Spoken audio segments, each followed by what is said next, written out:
Welcome to Lovin, the Loveboat, a fond and funny look back on the world's greatest cruise ship-based television show. I'm Ishvan, singer, songwriter, and TV fanatic. And I'm Michelle, pop culture enthusiast. Join us as we relive episodes of one of the most watched TV series of all time. Occasionally deviating to pop culture charts unknown. So come aboard, we're expecting you for another edition of Lovin' the Loveboat. Michelle. Ishvan. You know what? We need to hit the ground running.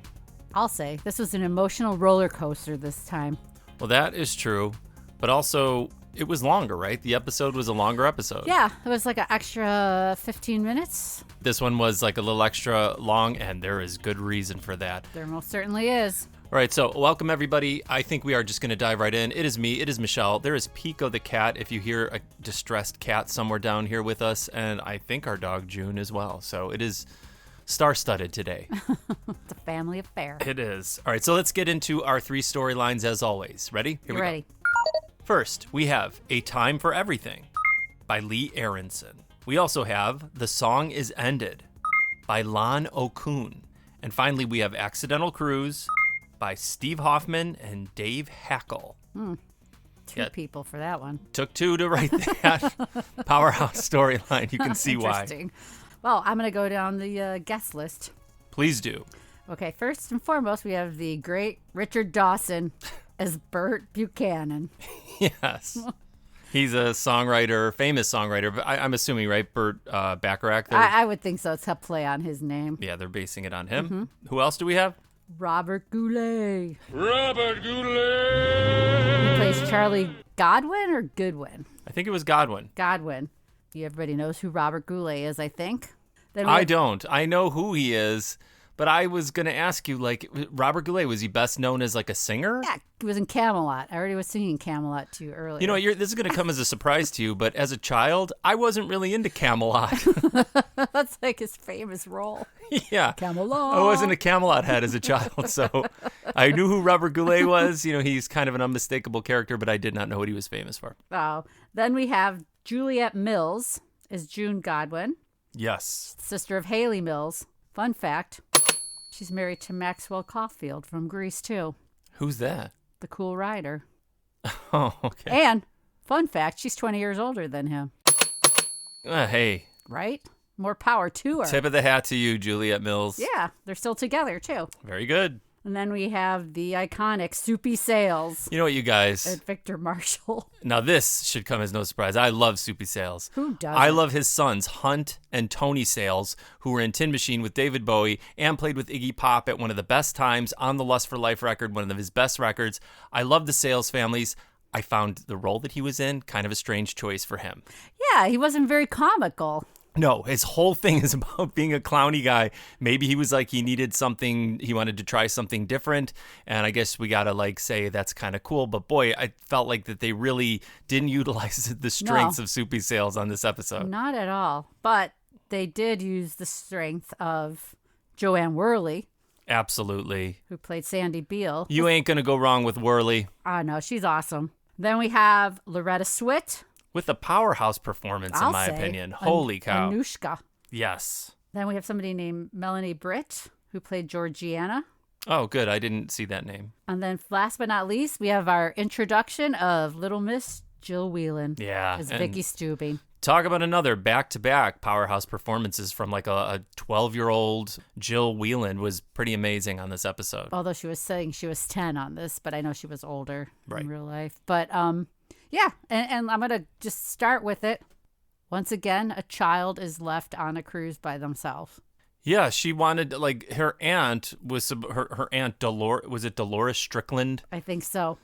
She was supposed to go on the cruise, but I can't remember what her reasoning was for not going on the cruise. Yeah, I can't remember either at the last minute, but she was going to meet them in Puerto Vallarta. But I'm going to say, again, which I've said before, if I had known at 9 and 10 years old it was that easy to get on a cruise by yourself, I really would have tried hard. Well, it's just one more regret for you to add to your book of regrets. It's such a large volume. One more huge regret that I did not try to stow away on a cruise at 10 years old. But I don't know, maybe the aunt knew. Dude, I am not getting in the weeds about the aunt this early on. We have so much to cover today. Because not only do we have all that to deal with, we have a commissar of cruise vessels from the Soviet Union on this cruise by the name of who? Anushka Mashenkov? I don't know. But it's Loretta Swit doing an incredible Russian accent. I thought she did a good job. She really did, because she brought like actual real like a personality to doing this sort of Boris and Natasha accent that she was doing. And the captain is treating her very well and introducing her to the rest of the crew. Allow me to introduce you to some of my staff. Anya Ivanovna Mashenko, how do you do? I'm Julie McCoy. How do you do? Your function, please. Miss McCoy is our cruise director. Girl Smith, the function yeoman purser. Call me Gopher. Gopher is small rodent. Makes burrows, yes? That's him. It's Joe. Yes, I'm Isaac Washington, chief bartender. Adam Bricker, Miss Mashenkov. So nice to meet you. Your function? Ship's doctor. Could we possibly inquire as to what your function might be? Miss Mashenkov's function, Dr. Bricker, is commissar of cruise vessels for the Soviet Union. Now, Michelle, when she came on, like, it was kind of, I thought it like a little bit silly because, again, you know who Loretta Swit is, and it's like this stock accent that she's using. But she really does bring like kind of like a full, I think, like personality to this character. Oh, she most certainly does. And then they, of course, pair her up with Doc, who normally would be into the female companion, but because she's kind of stiff. Yeah, we get to see the whole, like, you know, like almost like librarian reveal at some point that she's actually a beautiful woman. But yeah, initially like that, she picks Doc though, right? She picked him. She wanted him to be You're right. Sort of like her escort. I think she was immediately like drawn to Doc for some weird reason. They all are. Why don't we just get right into the Robert Goulet, Juliet Mills scenario, which I'm going to say she's annoying throughout this whole cruise. I really disliked her so much. And it was like, oh my God, they're really getting me with this character on the show. I was really disliking her because of the way that she was acting. But I mean, it's like initially you don't know. They're just a couple that are coming on, right? Correct. And they've not been on a vacation for quite some time. Since they had their family. Yeah, the first time that they're actually going somewhere together. Charlie, I think I left an egg boiling on the stove. Philadelphia. We've been gone for 3 days. Yes, I know. What do you think? I think it's probably done. Oh, Charlie, you're a big help. You know, June, in the 14 years since we've been married, we've had one business, 2 houses, 3 lovely children, and we've consumed thousands of eggs. And you know, this is the first vacation we've ever had alone. This cruise is going to be just for you and me. Quite the opposite of that couple. You got to have the yin and the yang. Yes, you do. With Soupy Sales and Joanne Worley. Yeah, they're hammered. They're hammered. They come on and themselves on a cruise, or did they just wander onto the cruise? I was not clear. Well, let's let the rest of the crew also not be clear as far as who these guys are. Everybody must be anxious to sail. We're only missing one couple, the Wilsons. Oh, honeymoon suite. Oh, their luggage arrived hours ago. Well, if they don't show up, I hope their luggage drops them a card. Maybe when it came time to I do, they didn't. Don't look now. Dum, dum, ba-dum, go Wilson. And there's Matt. So yeah, the crew thinks that these guys are a whole different couple, like a newlywed couple. And they just let them slide onto the ship without actually checking them in. Again, very easy to get on a cruise in the 70s. I guess so, but it's weird because usually the ship is at full capacity, and then for some reason the newlywed couple, who are like a special couple, missed the cruise. But their luggage made it. Yeah, man, that's so crazy. That's so crazy. Because at some point I was like, Joan Worley slips into something new. I'm like, wait, where did she get clothes? Oh, they had the other person's luggage. It fits her perfectly. Yeah. Just like when John Ritter had the perfect female clothing from stealing that other woman's luggage. Oh, that's right. That's right. Well, hang on. We still have one other incredibly important passenger. Are you the Admiral? No, I'm the captain. Oh, where's the Admiral? There is no admiral. I run the ship. Oh, you got demoted, huh? Well, I'd like to keep chatting with you, but I do have to sail the ship. That doesn't sound so hard. Young lady. Meryl? Meryl Stubing. Yes. Dolores. Oh. Dolores Strickland. Georgina's sister. Oh, I'm sorry. I'm just so surprised to see you. I don't wonder. It's been a long time. Yes. Must be 9 years. That's a long time. Are you taking the cruise? I am. She chickened out. This is Vicky, We've met. Georgina's daughter. Ooh. Vicky's coming to stay with us in Acapulco.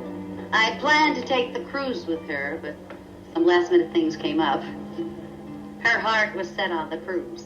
I'll fly down and meet her when the ship docks. I checked with the line. They said it wouldn't be a problem. No problem. It must be fate. You'll be here to keep an eye on her. I'm sure Georgina would be very pleased. Yes. How is Georgina? My mommy's in heaven.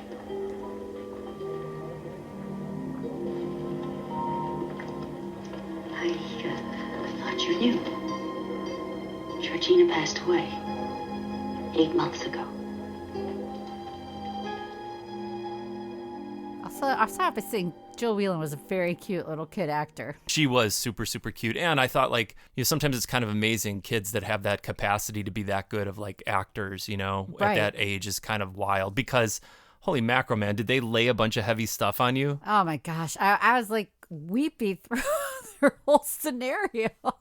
I didn't realize the backstory of Vicky was so completely tragic. No, as a kid, I don't think I paid attention or it No. just didn't strike me because maybe we were just like, oh, cool, there's a kid actor on this week or whatever. But it was heavy. Oh, absolutely. And the only thing that was helping me not fall to pieces was the flashbacks, dude. Oh, my gosh. Gavin McLeod, 10 years younger. With dark hair. Yeah, they don't give him more hair. They just dye his remaining hair jet black. Like it's like literally like marker on the side of his head. It's like a shoe polish. Oh my God. But it was weird. I was thinking the same thing. I'm like, oh, he was still bald 10 years ago, but... I feel like they stained his scalp permanently with that stuff that they put on his head because it looks so insane. They could at least have put like a hairpiece on top. Yeah, throw a toupee on the guy 10 years ago or something. But those were wild and those were so overly dramatic and they were fantastic. I love them. Should we just do it now? How many things, or did you catch any of the other small little oddities on this episode? Like things people were wearing?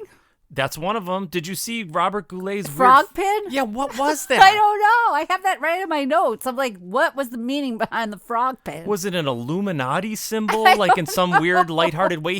He's wearing a tuxedo, and he has a weird frog, like it looks like a patch almost, like on his lapel. Like a cartoony frog. Yeah, and it's like, I didn't even notice, honestly, until the second time around. Oh, I noticed right away that I was like, maybe it's like, did he have children? Was it a nod to his children? Like, I'm going to wear this frog pin on. That was so strange. Now, hang on. I need a drum roll for this. Did you see our guy? Did you spot our guy? No, I was looking for him. Where was he? All right. See, this is the thing. I didn't see this until later. Our favorite extra, who I made a little Instagram reel recounting so far his best appearance on the Halloween episode, the previous episode. He is in the dining room. Yeah. He's the maitre d'.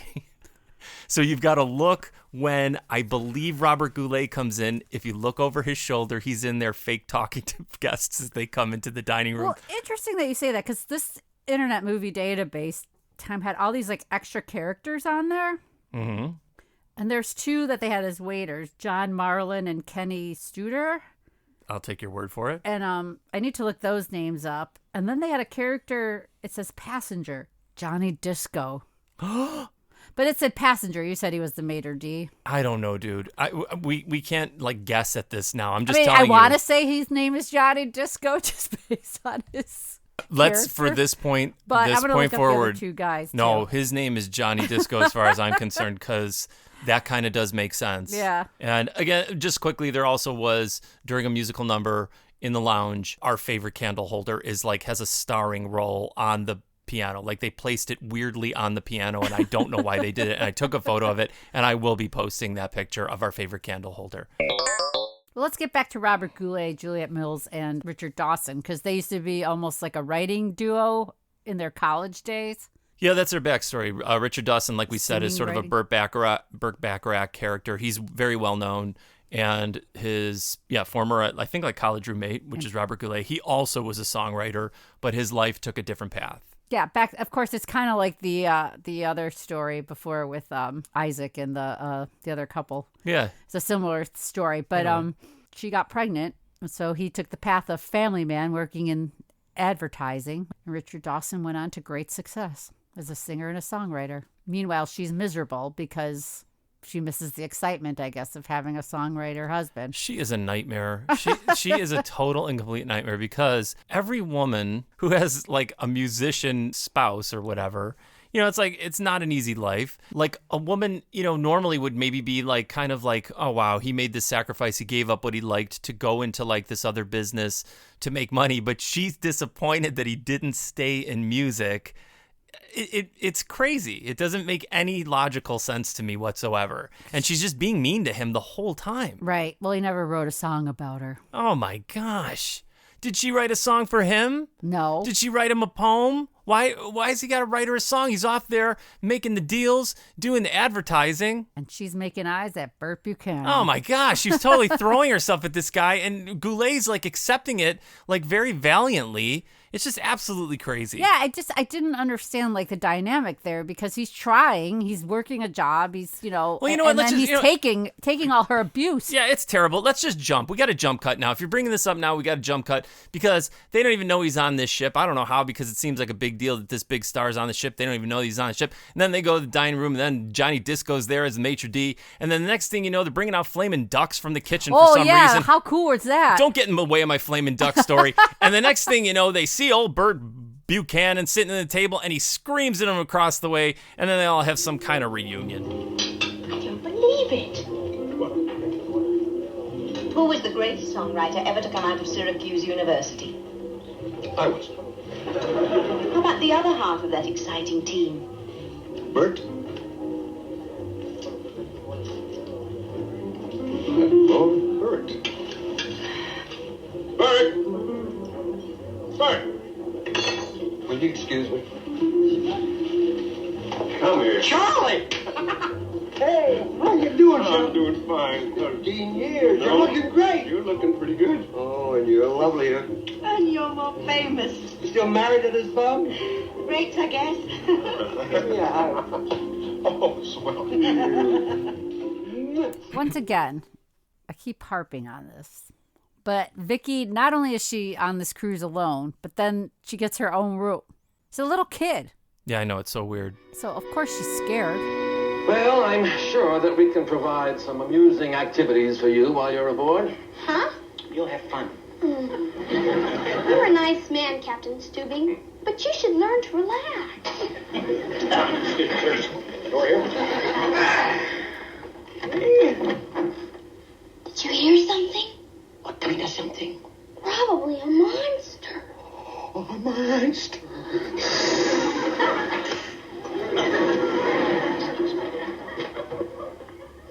There. You see? No monsters. They hide when the lights are on. Yeah, better check the bathroom. I stay with you, Captain Stubing. I bet you don't have any monsters. Well, I don't. Please? Please? Well, I suppose we can find some room for you in my cabin. Do you like how the captain uses tough love with Vicky? There's nothing in this room. It's just a realist. Right. Go to sleep. But she doesn't. She goes back to his room, which I found strange. But then as we progress into this, it's like It makes sense. But that's the thing, is like they're alluding to the fact that maybe this was his child. Mm-hmm. You know, I guess it was his child ultimately, right? Because, I mean, we all know that Vicky comes onto the ship later on. Correct. And there's these flashbacks are also adding to that. And again, I'm going to jump ahead a little bit to that dinner. Why would he give her liver and onions? Why is that a thing kids need to eat? I have no idea. And again with the liver and onions on this show. Liver has iron. But liver is a popular meal on this cruise ship, too. It's like all terrible things when you're a kid. Yeah. Why wouldn't they just give her the cool flaming duck? I don't know. It's almost like a form of torture. You know, I'm so angry as a kid. Everybody else gets this cool flaming duck, and I got to eat disgusting liver. You know what? Maybe it ties in to the suffering of the Russian people. Mm-hmm. Because Nanuchka or whatever, she's rolling around typically like humorless, you know, iron-fisted Russian person. But she's had the foresight and the generosity of having 3 cases of vodka delivered to the ship. Not a bad idea. That's the thing, ladies and gentlemen. Next episode, we want everyone to fashion themselves a vodka drink. The one alcoholic drink that I prefer in my life when I do actually indulge is a vodka gimlet. It's a very simple recipe. I sometimes spruce it up with a little extra something, which I will clue everybody into. But I will put up a recipe for vodka gimlet for the next episode. We definitely, absolutely will have vodka gimlets in hand for our next taping. So we'd like you to do the same. But she goes to the bar. She does. Kind of getting to know everybody. She's tactlessly mocking Julie's work, the candles on the pool. And the pool cleaners. Did you see the extras? No. There were a lot of extras in jumpsuits cleaning the pool during that scene. But she goes up and she kind of was being complimentary because she's telling Isaac that she thought that he had more potential than to be just a mere bartender. Mm-hmm. And this turned into an amazing little scene where Isaac schools her on the shortcomings of communism. Don't you just love the candles in the pool? It's frivolous and decadent. We think people on holiday deserve a little of both. Isaac, you are bartender here, yes? Chief bartender. Why is it you do not do something more important? What? And throw away 4 years of bartender school? Miss Shankov, if you're going to put down Isaac, I hardly... Oh, wait, hold it, Doc. I don't think she is. I think, she just wants to know why I like being a bartender. It's correct. I like this job best because I get to meet people. I mean, all kinds of people. People are where it's at for me. That means I like people. But the most important thing is I got to choose this job. Someone else didn't choose it for me. Sometimes it is better if others tell you what to do. Well, different strokes for different folks. Weren't expecting this. No, I was not. Neither was I expecting that he went to 4 years of bartending school. Yeah, I didn't know if he was joking or he was serious. Like, I didn't think bartending school would be 4 years. Yeah, really. He would be able to make anything on earth, right? Probably do CPR, and Right. I don't know what else for 4 years. But the thing is, for some reason, I mean, Doc really has, like, the Kavorka. Because he wins women over like crazy. And she is starting to like him. And so she's wanting to do what it takes to win Doc over. And she asks Julie for a little help. Hello.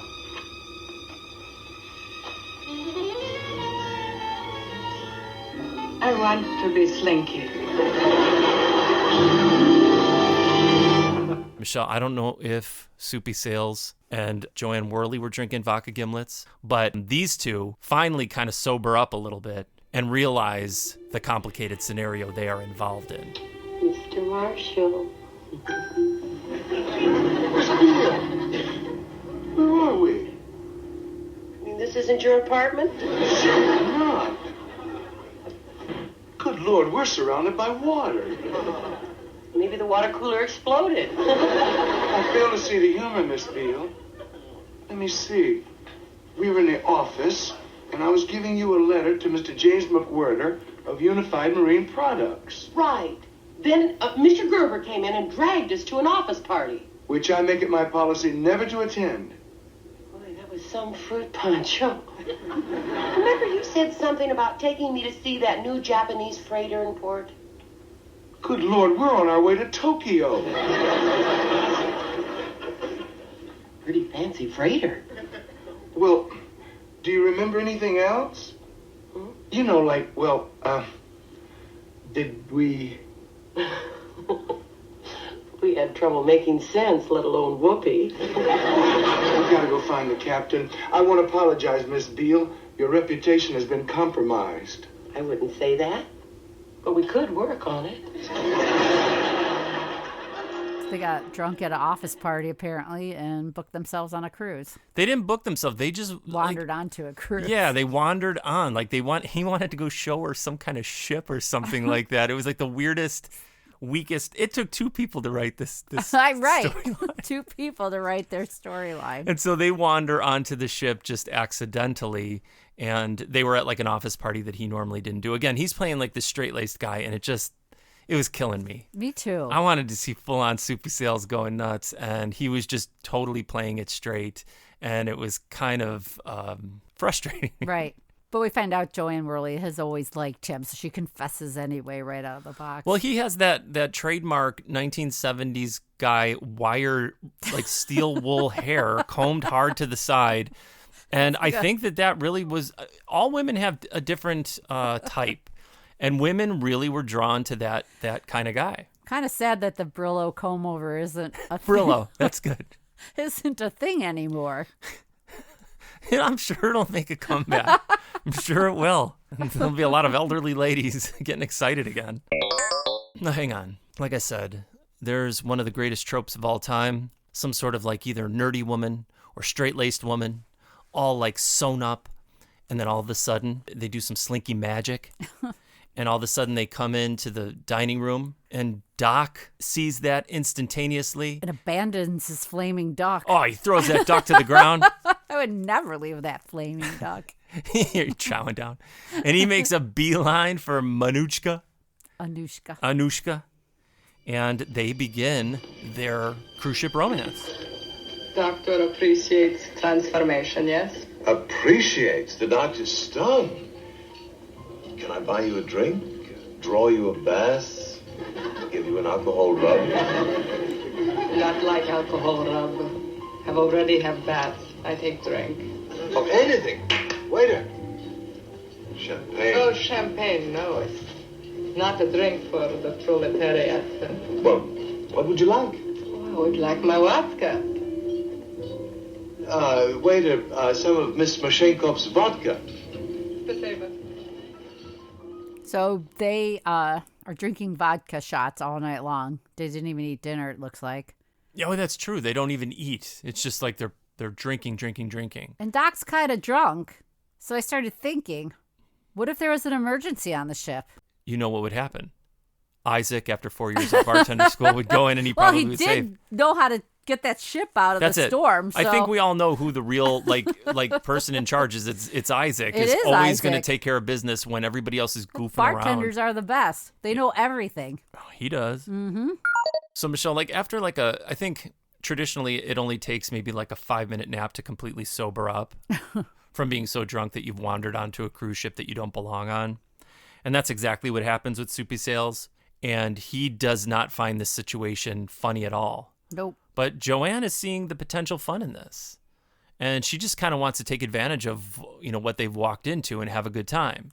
I don't blame her. Right. But Soupy is having none of it. Miss Beale, what are you wearing? Ooh, this is some fancy ship. Look what comes with the room. Mr. Marshall, do you know what this is? It's a cruise to Mexico. I know, and this belongs to the honeymoon couple who missed the ship. Oh, boy. This is gonna be a ball. Miss Beale, this is serious. This ship is filled to capacity. We're gonna have to continue sharing this stateroom. Well, we'll just have to make the best of it, won't we? No, we'll get off the first port and fly home. Oh. But we can still go dancing tonight. No, I want to finish that letter to Mr. McWhirter. Now? Now. Mr. James McWhirter, Unified Marine Products. Mr. Marshall. Yes? There's something I've been trying to tell you for a long time. See, the truth of the matter is, I have a very big crush on you. Yes, well, dear Mr. McWhirter, regarding your complaint about our latest shipment of semaphore flags. Wait a minute. Didn't you hear me? I just poured my soul out to you. Regarding your complaint about our recent shipment of semaphore flags, I feel... You feel? You don't feel anything. You're just a cardboard cutout with a heart of stone. Well, you can take your dictation and your 2-bit secretarial job and your semaphore flags and just shove them in your briefcase. I quit!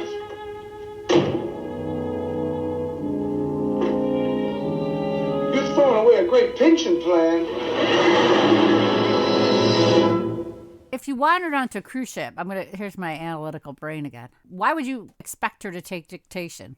Why? What could he possibly have to say when he has nothing? They just wandered onto the cruise ship. You know what I'm saying? Yeah, I do. I don't know. Just have fun. No, I would be freaked out. I mean, I would be freaked out if you knew that you had wandered onto a ship and it wasn't your... I wouldn't get right back to business. No, I mean, maybe he's handling it in kind of a strange way, but I think they are just establishing that he's super by the book kind of a guy. Yeah, and they're trying to, like draw that sort of like... Right, it took two people to put that together, and so she storms off and she goes to the bar, or the lounge, the disco lounge. Yeah, the disco lounge, but like where's the other place? Because Richard Dawson is kind of holding court at a piano somewhere else. Maybe there's like a little mini bar? There's many bars on a cruise ship. Well, he's in one of the many, but it's him and our favorite candle holder. Was it the Coral Lounge? Maybe that's what it is. I don't know. I don't want to go on record. I really don't, and make a mistake of that magnitude. But all I know is this dude, he's just like jamming on the piano, and people it's are... the Pirates Cove, because I have it written. You just said jam, and I was looking at my notes, and I have their Pirates Cove jam. Thank you, Michelle, for clearing that up. I appreciate that. Uh-huh. And yes, he's jamming in the Pirates Cove on the Cove piano.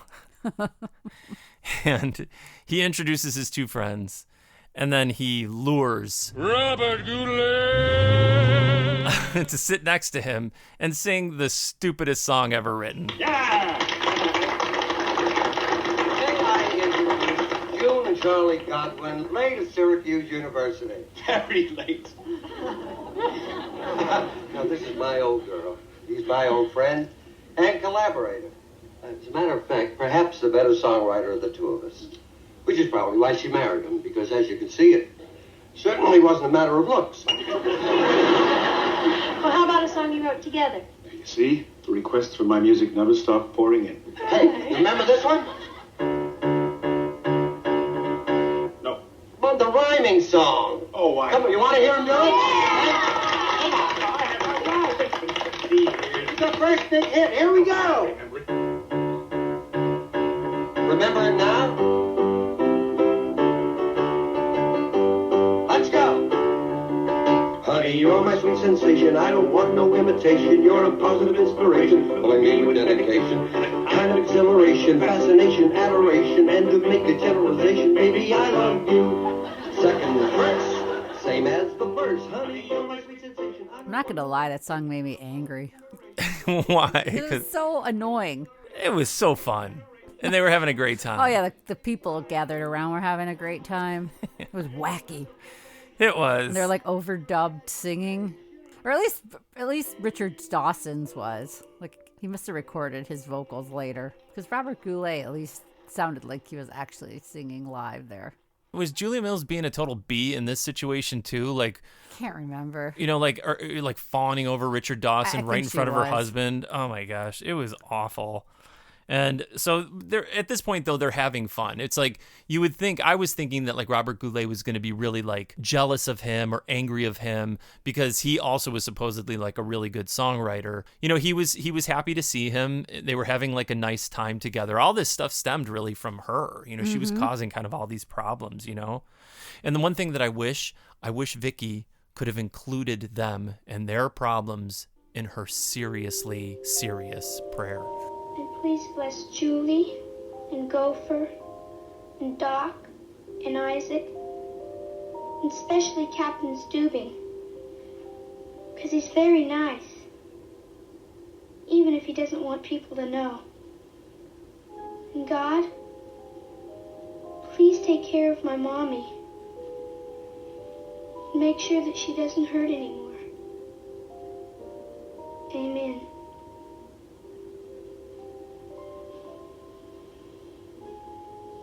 Captain? Yes? I've hit to you before. I'm not really afraid of monsters. Oh. I just didn't want to be left alone. Nobody likes to be left alone. My daddy died when I was just a little girl. I know.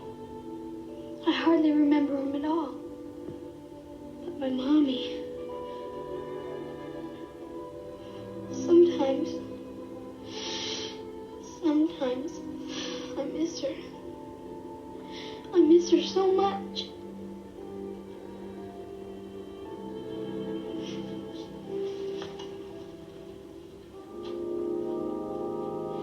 Why did she have to die?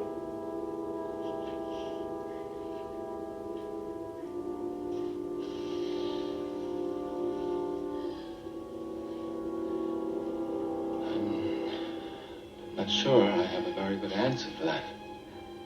All I can tell you is what I believe.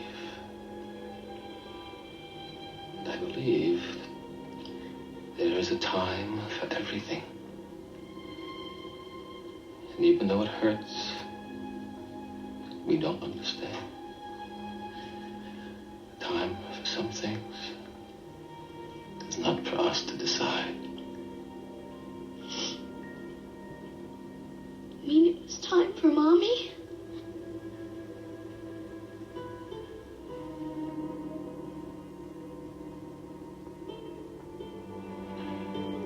Time to be born. Time to die. Time to every purpose under heaven. But I loved her.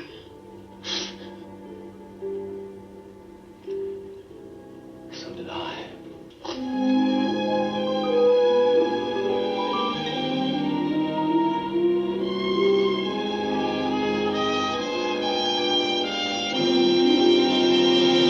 Was a heavy prayer.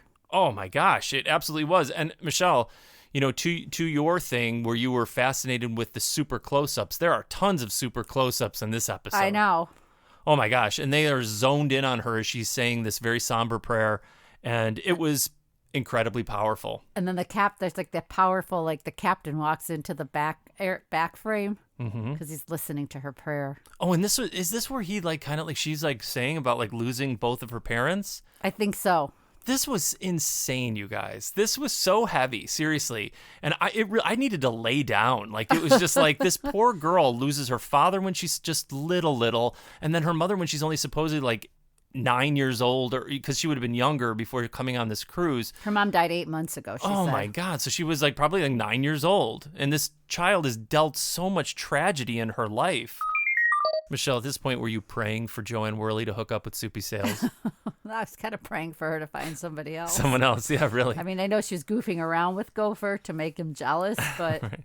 Well, she has, as you guys recall, she stormed out of the room. She quit on top of everything else. I mean, not only did she storm out of the room, but she quit. And then she's in another bar. You know, there's no shortage of bars in these places. And Isaac is always the bartender in these bars. He's everywhere. I think they have like that, like at the bank where you put a tube in a thing. He's in like some sort of tube and it shoots him from every single bar on the ship so he could show up where he needs to be. I guess so. But it's like him and I do believe Gopher, right? Aren't they trying to like cheer her up? Yes, they are. So, finally decided to see what the rest of the ship looks like, huh? Well, where's your better half? Believe me, anything's better than being stuck in a cabin with that crumb. Oh, no. Don't be hasty. All newlyweds have these little spats. Mrs. Wilson, please, what kind of a man do you think I'd be? I'm not Mrs. Wilson. I'm not even married. You're not? I'm Miss Beale, Mr. Marshall's secretary. We're not even supposed to be on this ship. Oh, good. Can I put you in the Wilson's cabin? I'm in a great deal of trouble. Trouble? I just told Mr. Marshall I loved him, and he told me to take dictation. He must be bananas. What am I going to tell you what you're not going to do. You're not going to waste any more tears over him, right? Well, you are going to circulate, you're going to meet people, you're going to dance the night away. Yeah, you're going to have a ball. I mean, let him see what he's missing. You're going to be the life of the party. Well, we may have to come up with an alternate solution. After the pep talk, they come up with this plan, correct? Oh, because Soupy comes out of the room looking for her, kind of, right? Right. And then she sort of like enlists Gopher into like making out. To make him jealous. Yeah. Well, it's like their job is to help everybody be happy and hook up. So they head back and kind of do a little like play acting. Oh, Miss Beale. Sandy, you're the most wonderful woman I've ever met. Oh, I am? I just want to take you in my arms and kiss you. And kiss you. Go! And kiss you. Oh, God! It was like when you're like a kid and you're play kissing your hand. They were doing that. I know they were. They were actually doing that very thing out in the hallway. And I think it started to work. Yeah, he kind of was listening at the door. The salesman was starting to get jealous. It seems that their little ploy has worked. He does seem to be getting jealous, Soupy Sales. Yeah, he's waking up to the fact that Worley is a wonderful, desirable woman. Mm-hmm. That's all it takes, a little jealousy, really. Absolutely. To get any person kind of interested, Meanwhile, Doc's waking up with one serious hangover. Come on, Doc, let's go. Doc, aren't you awake yet?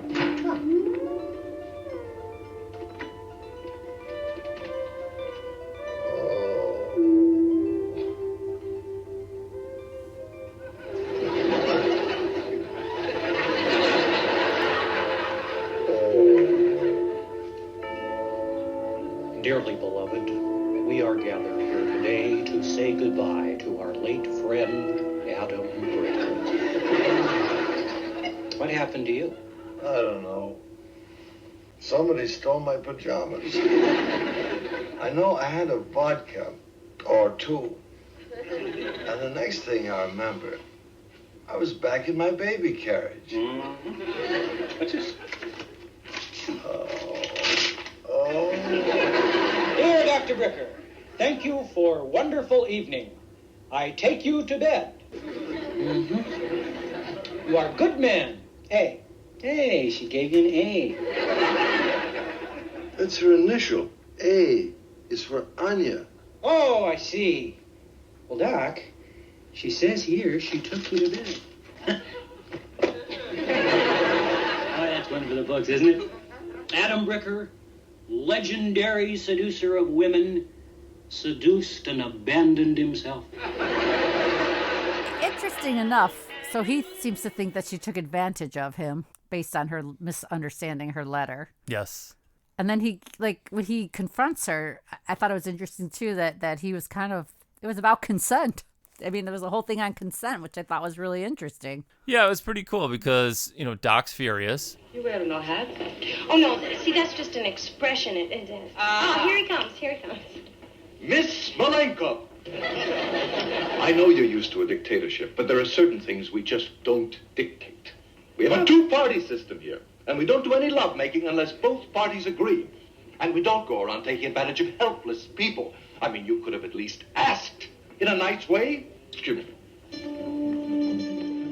It is kind of nice to know that he believes that there should be consent between the two people. Absolutely. It's not, yeah, and that was kind of awesome because a lot of that's the stuff that I thought would be kind of like cringy or completely not cool. You know what I mean? I agree. And his storyline is kind of serious too because he's falling in love with her.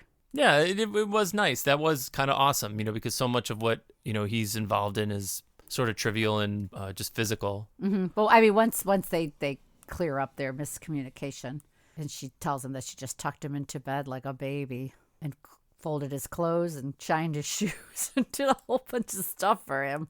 Yeah, did she have like a steam machine with her that she made his clothes all perfectly pressed? I mean, did you see how nice his clothes were? I did. Looked like it came back from the dry cleaner right, somehow. And his shoes are all nicely polished too. I guess that is a woman you want to marry because she's doing it all for you, man. And she can drink you under the bar any day of the week. And she's a tough, businesswoman.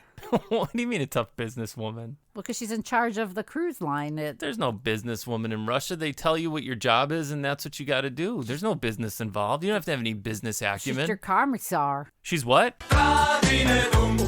That's right, she's Der Kommissar. I mean, he wrote that about this episode. I think, let's say that. Falco the guy's name is Johnny Disco, and Falco wrote Der Kommissar, inspired from We're this. writing like our own fan fiction. Does anyone remember Falco? I hope you do out there. They just don't make music like that anymore. They do not. Michelle, because I love the groovy candle holder so much, I was distracted and forgot that during that thing, this Haley Mills is a bee beyond compare. Juliet Mills. What'd I call her? Haley, her sister. Mills is like all excited. That's a great idea. And she grabs Dawson and then just leaves with him to go dancing. Actually, we were 3 couples. You and him, me and him, and you and me. Tell you, she had everything. She sure had us. Not literally, you understand. Still writing songs? No, a jingle now and then, but after a whole day's work in an advertising agency... Now he makes money, not music. Honey, Bert makes money. And music. Would anyone like to go to the Acapulco Lounge and dance? Oh, I'd love to. It's been years. Come on, Bert. Okay. Excuse us. Yeah, I thought that was weird because Julie was trying to get Richard Dawson to go dancing with her. Yeah, because she was digging him. She dug him as soon as he got on the ship because, of course, she has that obsession with older men. She really does. So her All old man in. radar went off like crazy. And then Juliet Mills is like, great idea. And then she just goes, and then Goulet is seemingly fine about it. Not really. I think like maybe he was. He just was so tolerant of all of this behavior. Really It was was. like superhuman. Later that night, Goulet comes back to the room later with a bottle of champagne for her to kind of get things romantic. And he's still trying. And she's drawing a bath. Who takes a bath on a cruise ship? That's so gross. Ugh. I don't like hotel, even showers, let alone taking a bath in a hotel. Or stay on target. Stay on target, Jedi. What? So he's trying. He brings the champagne and Robert Goulet's a handsome man. he is. You know what I mean? He's a handsome man, especially for that time. I'll say he is. And this lady's just like so preoccupied with everything else.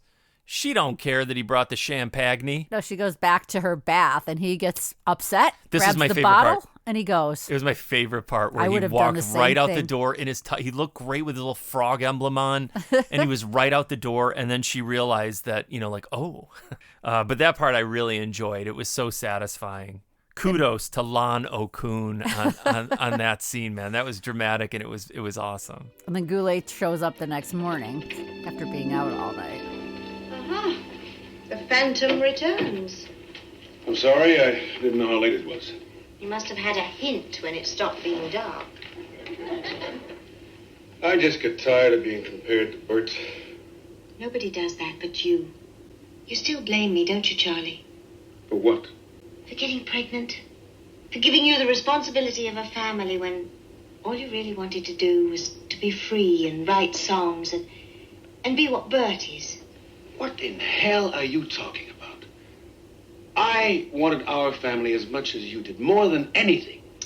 Noble Charlie to the very end. Oh, June. After all these years, you haven't got the faintest idea how I feel about you. You made that pretty clear last night. I'm going to eat. Wait a minute, I'll get changed. Oh, don't bother. I understand they serve a perfectly wonderful breakfast for frustrated ladies on this boat.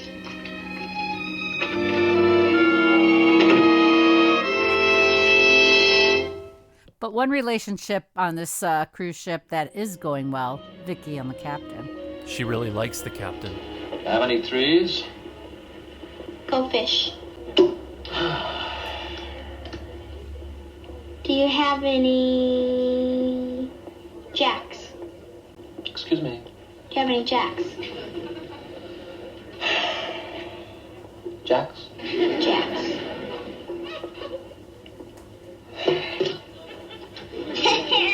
I never had to leave. Yeah, I'm sure that your aunt and uncle are nice, aren't they? Oh, yeah. They have a house that looks like a castle, and it has a swimming pool. And my cousin Jimmy can go swimming at night, and even in the winter. Sounds like you have a lot of fun there. Yeah. I like Aunt Dolores and Uncle Harry. I like you a whole lot, too. Yeah, so like they're having like a really nice time, and the captain is just spending like basically he's showering her with attention, and everything else is kind of falling by the wayside. As it should. Yeah, so like they're having a great time, and then he actually makes a ship to shore phone call to visit her aunt. Yeah, to see if she could stick around a little while longer for the big party. This is when they were like playing cards with one another, correct? Probably. And you know what I think happens? I mean, you do this a lot of the times because you get very into cards and you're very competitive. And sometimes when you're making a grand gesture, you throw your elbow out. And I think the captain had similar elbow problems. And who do you go to? Doc. You got a minute? For my captain, of course. I just thought I'd come down and have you take a look at my elbow. It's been giving me some trouble lately. Well, sure. Come on over. I'll give it the once-over. What's the problem? Well, it just sort of hurts. Tell me, Adam, have you given any thought to living on land again? Living on land? Yes. Nice house, lots of room, a garden. Close to playgrounds and schools? You're pretty stuck on Vicky, aren't you? More than just that. One time I was very close to her mother. I see. And you think the fact that you have the same eyes is perhaps more than a coincidence? It's not impossible. Well, nothing's impossible. But does it really make any difference? Merrill, Vicky needs a home. I know. That's why I was thinking that maybe you'd be lousy on land and you know it. She needs more than a daddy. She needs a mother, other kids. She needs more than you can give her. Well, Doctor, as usual, your diagnosis is faultless. I only wish the prescription weren't so hard to fill. Well, so after Doc kind of dissuades him from any kind of like permanent relationship with Vicky.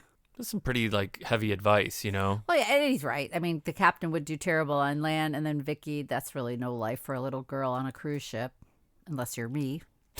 I would love that life. You've been so happy. At 10 years old on a cruise ship. You would have been in heaven. I know, buffets. Oh, you would have been in the kitchen dancing. all the time. You would have been hanging out with like PJ Muldoon. Right. You would have been so happy on a cruise. Shuffleboard. It would have been great. Oh my gosh. Is it too late? But this is why the captain, though, too, is amazing, because he's taking this information to heart. And then he has this really extra difficult decision to make, because he would like to spend time with her, but he's thinking of her best interests. And he's trying to start to break this sort of like news to Vicky, right? You all packed? I'm packed. Good. I don't want to go. Why can't I stay here with you? Vicky. Why couldn't I? Now look, you have an aunt and uncle who love you very much.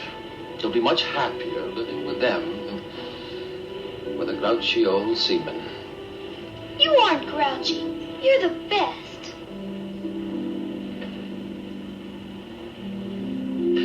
You'll have vacations. You can visit me. And someday, when you get a little older, who knows? You might make a fine cruise director like Julie.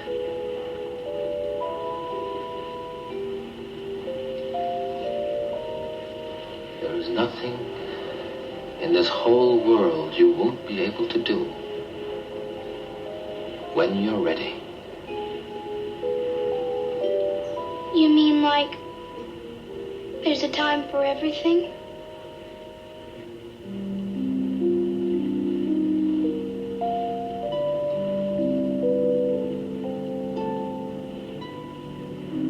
I love you, Captain Merrill.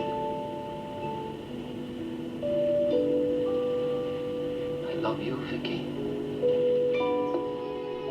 I imagine Vicky's starting to get the picture that she can't live on this cruise ship with him anymore. Probably. I mean, maybe. And then I hope that deep down she understands that she's going to a house that looks like a castle and has a pool. and a cousin. Yeah, Jimmy, that they can swim in all year round. Absolutely. That's also where I would have liked to have been as a child. In a castle. I would have left my house in about 5 minutes flat if there was Jimmy, my cousin, who had a pool. I would have been very nice to Jimmy. But they still have the party time together that later on that night, so all is not lost. I mean, the apex really beyond. I mean, there's a lot. There's a lot of apexes on this ship. The songwriters. Yes. And it's leading to sort of like this large sort of performance. He's entertaining. Everybody's really having a great time. And basically, still, Mills has been nothing but problematic. You feel like she's ready to leave her husband for this other guy. Right. And they get ready for the big song. And Richard Dawson, he is a class act. He is. He makes a very important announcement. Once upon a time, I went to college with two wonderful people. Two of us were songwriters, and the other was the most terrific girl you'd ever want to meet. And as those things happened, we both fell in love with her. I've had a lot of luck since then, a lot of success. In fact, I think I've gotten everything I ever wanted. Except one, the girl. He got her, and with it a lifetime of happiness greater than anything I've ever known. Anyway, this song is for her.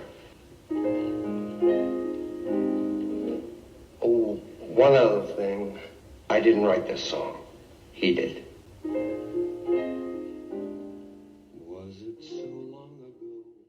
So she immediately changes her tune. I hate her. I mean... I don't like her, I should say. Let me be less brutal. Because at the beginning, she was thinking that Richard... No, I hate her. I don't.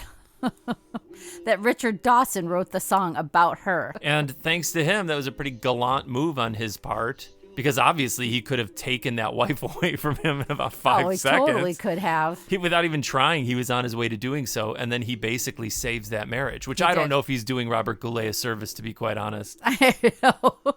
He could have just taken her away and then dumped her when they got to port. And then Goulet would have been a free man, happy. And, after these guys tearfully reconcile, there is that big party, too, that's kind of, I think, coinciding with this. And poor Captain Merrill has to let Vicky go. Oh, that was so tearful and dramatic, too. Oh, my gosh. It was like, that's just heartbreaking. I don't know how you handle something like that. But then the big reveal after all that is he knew that was his daughter the whole time. Wait, what? He pulls that letter out at the very end out of his wooden box. His ornate letter box? Yeah, where he was sending her birthday gifts. Why did you just talk in Italian accent? He's sending. I don't know. That got me all emotional because it made it worse, actually. Oh my God. He pulls out that box, his special letter box, and you get to hear from the great beyond his former love read a message to him. Vicky was 3 today. We had a nice little party in the backyard. She was simply thrilled with the stuffed elephant. She hasn't let go of it all day. I wish you could see her. She really does seem to have your eyes. But that really broke my heart then, that he knew the whole time that he had a daughter out there and he was sending her presents and stuff. Yeah, that's intense, man. That is really, really wild. Well, that's why I was wondering if the aunt knew it, and that's why she put Vicky on the cruise. You know what? All of this is too heavy for me. It really is. I told you I had to lay down. I was doing all of my work in the prone position because I couldn't take it. It was too emotional. And the only thing that saved me was Joanne Worley. And Soupy Sales. Oh, my God. Finally, they let the Soupy loose at the very, very end, and he's leaving the ship, and then she finally just, calls out to him because some of what Gopher was doing was kind of screwed up. And then she basically says she doesn't want him to leave. And he's like, oh, you need somebody else. You need this. You need that. They immediately just kind of figure it all out right then and there, which I appreciated. And what did they do, Michelle? What did they do? Your favorite. Oh, they did the comical, passionate kiss. Yeah, but she was the aggressor. Oh, I loved it so very much. Yes, I did film it. And yes, I am going to post it on Instagram. So that was a nice, happy ending. It was awesome. And those guys actually, shortly after that, they do just say their goodbyes. Well, you're certainly going down the gangplank back in better shape than you came out. You see what a little salt air and a large romance can do for you? Well, I guess it's back to the office for you two. Well, just me, I'm afraid. I offered her another position, and she accepted. And then, we've had a lot of tears on this episode, but not a tearful goodbye from Robert Goulet, because Richard Dawson regales them with his itinerary. Oh, I know. Where was he off to? Australia? Let me let Richard tell you, Michelle. Okay, please tell me, Richard. Refresh my memory. Well, it was great fun. But it was just one of those things. Now, look, it's not going to be another 15 years, is it? Not this time. Mm-hmm. It's Philadelphia, right? Hey, I'll be there.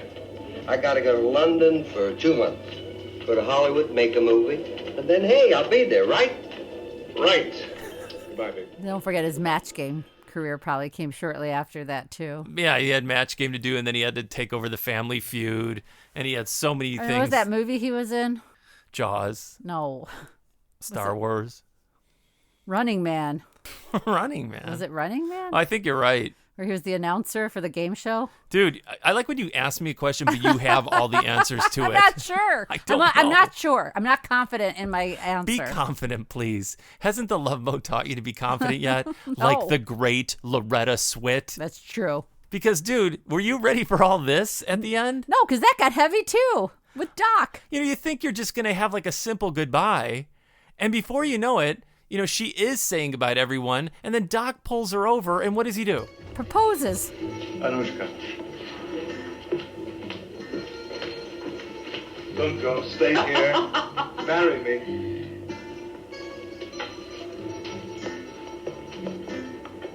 You are serious? Utterly serious. It's a wonderful idea to be with you always. I can't think of anything more wonderful. But Adam, in Soviet Union, I am commissar in charge of cruise vessels. I cannot be this here. Well, but you'll have freedom, fun, sunshine, Disneyland.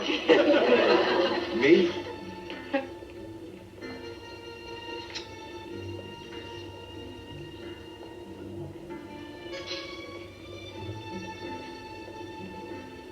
Adam, you love this country very much, yes? Yes. I, too, love my country very much.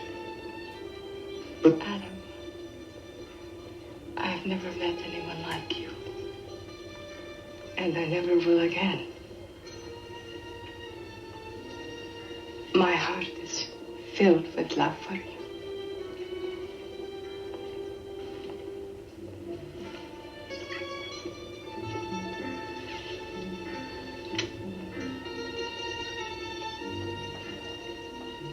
But you must tell me goodbye.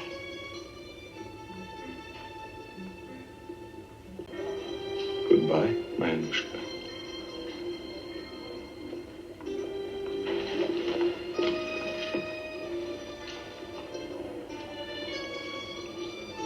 Не вам ли? До свидания, Adam. Have a nice day.